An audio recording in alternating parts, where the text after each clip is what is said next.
All right, YouTube. Going to do a follow-up video to the your 600's not as fast as you think it is. Just to preface this, if you haven't watched it, watch it. We go into the gearing, the specifics, the horsepower, all that kind of stuff as to why your average 600, your stock 600, or maybe you got a slip-on and an ECU flash or things like that. They're certainly quick. They're capable bikes. They're potent, but they're not all that. And the 600 class of bikes has really gone the longest when it comes to power increases.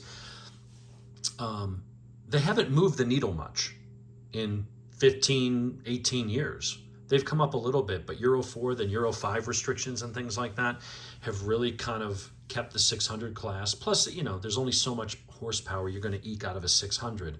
In a race bike where you're tearing the motor down every year and rebuilding it, or maybe multiple times a year, you know, you can really push the envelope on performance.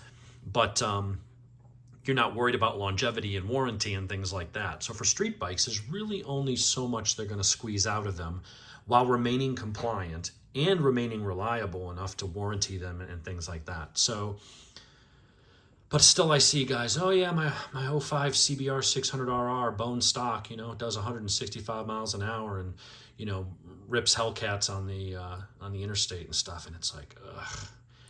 You know, and I get into a discussion with somebody. I won't call his name out, but he may watch this. He'll know who I'm talking about. I said, well, are you showing indicated speed? And he's like, well, yeah, the speedo is the actual speed. You know, it's the same. And so the guy's not even, he's green enough and noobish enough that he doesn't even understand that, especially old bikes before traction control and ABS, were horribly inaccurate. 5 to 8% off on the speedo, high, always high, was the norm on those bikes.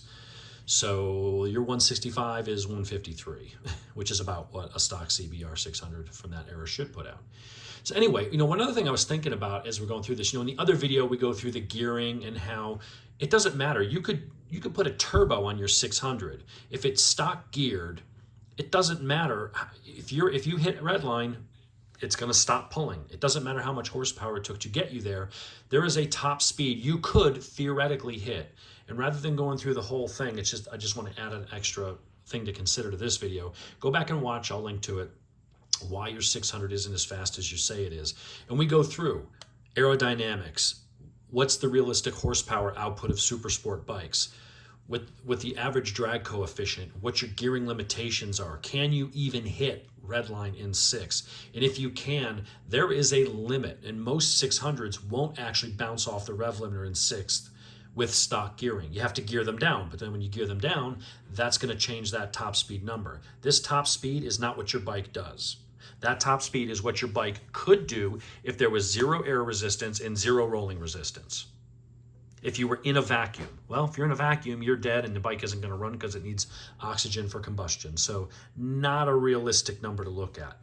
The other thing I was thinking about, we're talking about like the horsepower ratings and things like that. So when we look at, and we did this last time, when we look at the horsepower output from 600s I've had, or you know, a couple from my wife, one from a friend, you know, when we look at the horsepower and you see like where they peak, then they drop off, what's the, you know, this is where we got into the discussion of, yeah, your bike might make this much horsepower, but as you rev past it and try to get to redline, your bike makes less and less power. Meaning that in 6th, at your top speed, where that air resistance pushing back against the bike is the greatest, you're probably not hitting redline because you're making considerably less power at redline than you are over here at 14,000. So in 6th gear, you tend to stop pulling usually around your peak if you have it geared stock. So looking at that chart, you can't go by this number. You got to kind of go by you know, something else, 14,000, whatever, and that's realistically going to be your top speed. But here's the other thing I wanted to bring up in this. I'm not going to rehash the entire video from before, just setting the table here for folks that didn't watch it, is this number, this horsepower is what's going to determine your top speed. You have to push through the wind, and the faster you go, the faster that, or the more that wind is pushing against you.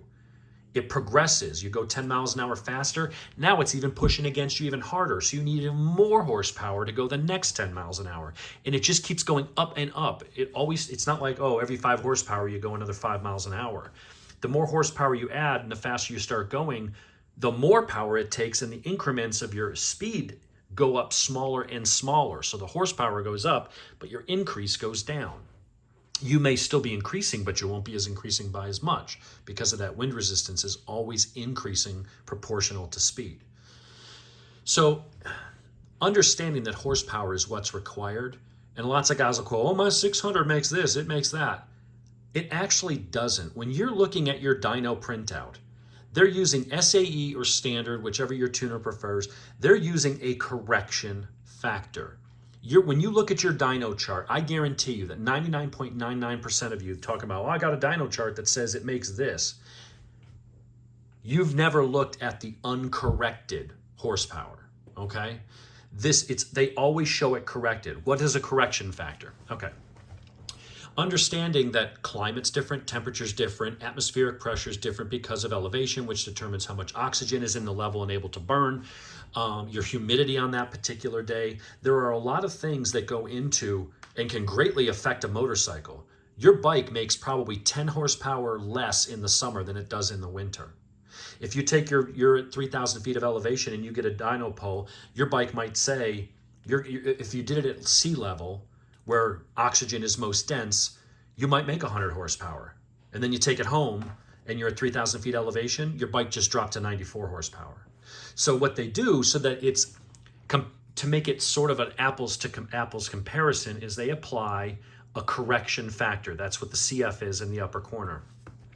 The correction factor makes a guesstimate and says, well, usually dynos have an environmental module, or you plug in the numbers and say, okay, what's the temperature today? What's my elevation? What's the relative humidity? And then it says, okay, if your bike was making 100 horsepower at 3,000 elevation on a hot day and high humidity, that's roughly the equivalent of if you were at sea level at 70 degrees and 35% humidity, it should make what it shows here. But that's not what the bike actually made on that day. It's not what it makes on the day that you're driving it around. This is to tell you that the motor is running optimally and that all things being equal, you're on par with the person at sea level with lower temperature and humidity and more dense air. So what do my bikes, when you look at these numbers, CBR 600RR, only making 105 at the wheel. ZX6R 112, another ZX6R is a 111, a Gixxer 600 with a slip-on and cat removed, we put down 107, and my Daytona 675 put down a 111. How much were they actually making on that dyno on those days? Same dyno runs, same files, it's physically the same physical file off of that dyno. I just turned off the correction factor. It is now uncorrected. Let me see if I can scroll back and forth. So let's see, look at this one right here. 105 dropped to 101. The 112 dropped to 109. So did the other one that was 111, dropped to 109. Ooh, I can show them both at once. The one here that is 107 dropped to 99. And my Daytona that was 111 dropped to 107. So all of these dropped anywhere between 3 to 5%.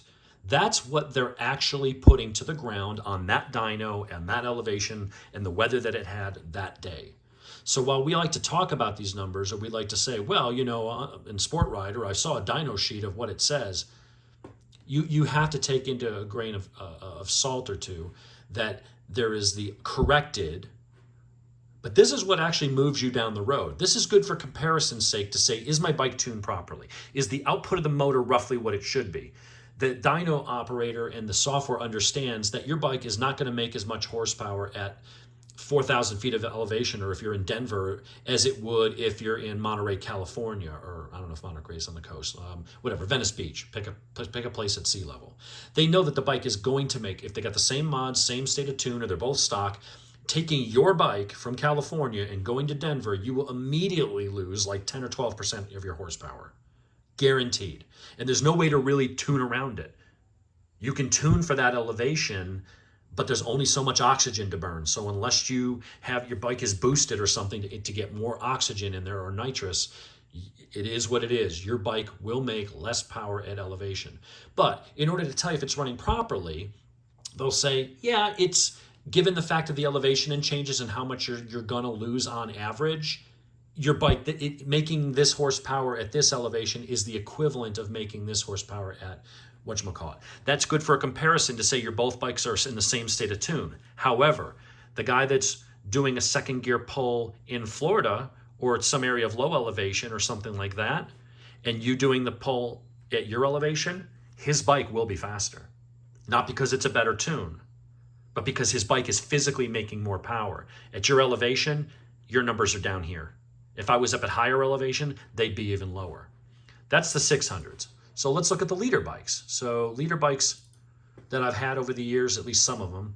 Ducati 999S did have a custom tune, but stock exhaust. I got a Aprilia Tuono V4 1100 with a Bren tune and pipe. Ducati 1198, that was completely stock. We had a pull. I can't find the dyno run for that was up to 162 after we tuned it with a pair of slip-ons. Ducati Street Fighter 1098, 148 horsepower at the wheel. Panigale 959 with a Bren tune, but stock pipe. 139 at the wheel. CBR 1000RR. And then my buddy's R1S that was flashed with, I think, just a link pipe, but stock muffler and headers. 172 and change. All right. So that's what those were making. Corrected. What would they be making? What were they actually making on the dyno that day? Because we're at higher elevation and things like that, or it might have been a humid day. We'll go back and forth. Actually, I think I can show them both here. Hopefully you'll be able to zoom in, but I'll read the numbers out to you. So they're not, I didn't click them in the same order, so I'll have to cross-reference. All right, so the Aprilia that was 165.5 dropped to 161. The 999S that was 129 at the wheel dropped to 120 when it was uncorrected, dropped 9 horsepower. The 1198 was 157. It dropped to 154. That one might have been a cooler day that day. The Street Fighter 1098 dropped from 148 to 144, so it lost 4 horsepower. Well, it didn't lose it. It's just these were the correction. This is what it was actually making that day. Your CBR 1000RR was at 153.8, so almost 154. It dropped, I guess I must have forgot to add it over here, but when I looked at the chart, it was down at 144. It actually dropped, the CBR dropped 10 horsepower. So that might have done that run in the summertime when it was really hot out. The R1 was 172.5, dropped to 167.5. So again, anywhere from 4 to 10 horsepower. I have the charts that show, this is what it should make. But just like the magazines, just like any dyno sheet you've ever looked at or gotten on your bike, I guarantee you it was corrected. And so there was a correction factor. When you look at what it actually made, if you click the box and uncheck the correction factor and turn it to uncorrected, you're going to see that your bike makes a lot less. Now, with a leader bike, may not be as big of a deal. Oh, I went from 166 to 161 or something. It's still insane power, for a two-wheel vehicle. But on the 600s, because of the reasons we mentioned before, you're already really pushing it for top speed. 100 and some odd horsepower, 110 horsepower. When you're talking about going 150 plus or even starting to break 160, that wind is crushing. It's like standing in a Cat 5 hurricane, pushing against you. That is a lot of force to overcome. And what overcomes that, you can't really change your aerodynamics. If you're in a tuck, your bike is physically what it is. It's not changing shape as you're riding it. You really can't affect your drag coefficient that much. So that pressure pushing back on you is what it is. What you can do is add horsepower to overcome it. And a 600 just doesn't have it. You can say, well, my R6 has got a 16.5 red line. Yeah, maybe it does. And in the first lower gears, you could probably bounce off it pretty easy. But in 6, with stock gearing, you're not going to be bouncing off the rev limiter at 16.5. Your bike's going to peak horsepower at around 15,000 for the R6, and it's going to start going down. And the faster you go, the more you rev it, the less power you make. And power is the one thing you need to overcome that wind resistance. But whatever you think your 600 makes, unless you happen to be at sea level, unless it happens to be low humidity and a 65-degree day, the power that you're seeing on your chart here that's corrected, I'm sorry, this is uncorrected. The power that you're seeing is not really the power that you're getting. And even if it is on one day, the power you're getting in December when it's cold and low humidity, you might actually be getting 105. And then in the summertime when it's hot, it drops to 100, or it drops from, what was the other one we saw? It went from 1.7, the Gixxer 600. On a hot day, it's actually only making 99. 600s are very fast, capable bikes. And in the right hands, they can kick your ass on track or up in the mountains and stuff where maybe the leader bike doesn't have a long enough straightaway to really put its power down and rip past that 600. I'm not dogging 600s. It's what I ride, despite the fact that I've had a shit ton of leader bikes over the years. I'm on a 600 currently, and I love it. It's a great bike. But I'm not going to be delusional and be like, oh yeah, it's a 168-mile machine, or some guy with a stock Gixxer 600, or he's got a Yosh pipe and a power commander claiming he's doing 174. And that's because the knucklehead doesn't understand how the speedo correction is way off. And he did a quick acceleration kit so he could try to keep up with his buddy 750, and now his speedometer's off 20%, and he's not smart enough to know it. This is how this stuff works. So this is just an addendum, if you will, to the prior video where we went through the physics and the gears and all that kind of stuff and how all this works, and I go into more detail in that one. This one really is about the power. It was something I completely forgot about in the prior video. The power you think you have, unless you're at sea level and unless it's 70 degrees with low humidity or whatever that baseline is that DynoJet uses for its correction factor. What you see on your dyno chart that the tuner handed you when you walked out the door, that number is not what you're actually making unless you're at sea level and you're at those conditions.